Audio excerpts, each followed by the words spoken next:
कन्यादान, दानवीरों के राजा बलि की कथा। ये कथा त्रेता युग की है, जब दानवों के राजा बलि अपनी दानवीरता के लिए तीनों लोकों में प्रसिद्ध थे।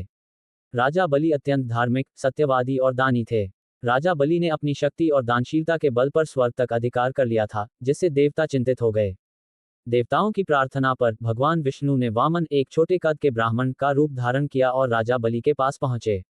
राजा बलि उस समय नर्मदा नदी के किनारे एक भव्य यज्ञ कर रहे थे। उन्होंने वामन रूपी भगवान विष्णु का आदर सत्कार किया और पूछा, हे ब्राह्मण देव, आप क्या चाहते हैं? मैं अपनी प्रतिज्ञा के अनुसार आपको जो कुछ भी मांगेंगे, वह दान में दूंगा।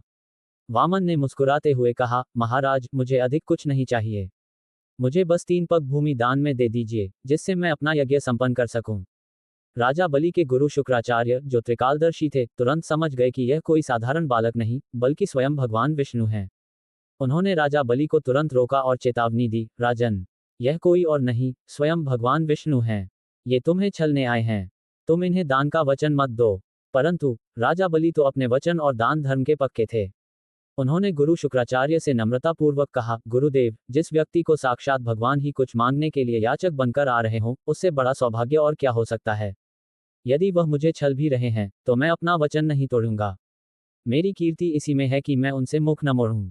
राजा बलि ने अपने हाथ में जल लिया और वामन के संकल्प के लिए दान का वचन दे दिया।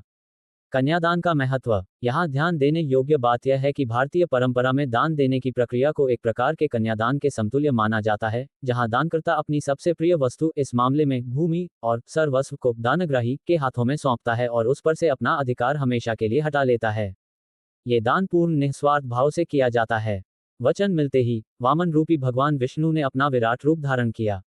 पहले पग में उन्होंने पूरी पृथ्वी और पाताल लोक को नाप लिया। दूसरे पग में उन्होंने स्वर्ग लोक सहित समस्त ब्रह्मांड को नाप लिया। अब भगवान वामन ने राजा बलि से पूछा, राजन, मैंने 2 पगों में सारा ब्रह्मांड नाप लिया। अब बताओ, तीसरा पग कहाँ रखूं? तुम्हारा दान का वचन अभी पूरा नहीं हुआ है। राजा बलि ने बिना किसी भय या संकोच के हाथ जोड़कर कहा, प्रभु, मेरे पास अब और कोई भूमि नहीं बची। अब मेरा शीश ही शेष है। मैं अपना वचन अवश्य पूरा करूंगा। आप तीसरा पग मेरे सिर पर रखिए। भगवान वामन ने तीसरा पग राजा बलि के सिर पर रखा और उन्हें पाताल लोक भेज दिया। इस प्रकार राजा बलि ने अपना सर्वस्व दान करके अपने वचन का पालन किया। निष्कर्ष, ये कथा सिखाती है कि कन्यादान या किसी भी प्रकार का सर्वोच्च दान केवल वस्तुओं का दान नहीं है, बल्कि वचन का पालन, निस्वार्थ समर्पण और अहंकार का त्याग है।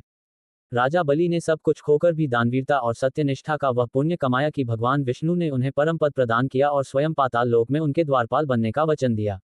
ये सिद्ध होता है कि अपनी सबसे प्रिय वस्तु को निस्वार्थ भाव से देना, चाहे वह भूमि हो, पुत्री हो या स्वयं का अहंकार, सबसे बड़ा पुण्य होता है।